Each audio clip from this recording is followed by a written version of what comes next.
derive the sine rule. So here we're going to look at how we can actually derive the sine rule. So let's draw up a non-right angled triangle.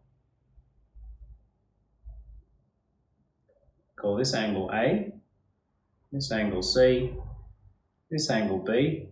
So this will be little a, little b, and little c. Now we're going to create a perpendicular from this vertex to B, and we'll call this length L. And we're going to create a perpendicular from C to little c, and we'll call that H.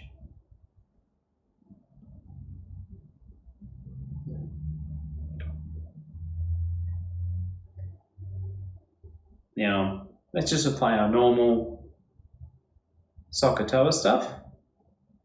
So first we're going to use this right angled triangle here and angle B, and use the opposite and hypotenuse side. So we can say that sine B equals our opposite side H over our hypotenuse A. And then we're going to use this right angled triangle, and also using our sine rule, that sine A would equal the opposite side H over our hypotenuse B. Make H the subject in both, so H equals A sine big B, and H equals B sine big A.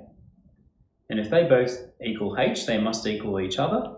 So A sine B equals B sine A. We can divide both sides by sine B to give us A equals B sine A over sine big B. Then divide both sides by sine A to give us A over sine A equals B over sine B. So we've got some of the sine rule already, we just need a little bit more. So let's use this triangle this time and take sine of A. So we get sine A equals our opposite side L over our hypotenuse C. And now we're going to use this triangle up here and taking sine of C. So we get sine C equals the opposite side, which is L, over the hypotenuse, which is A. We'll make L the subject in both. So L equals C sine A, and L equals A sine C. So they must equal each other. So C sine A equals A sine C.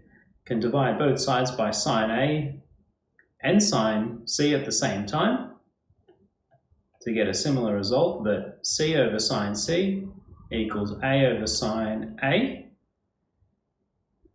which means therefore that A over sine A equals B over sine B equals C over sine C, which is our sine rule.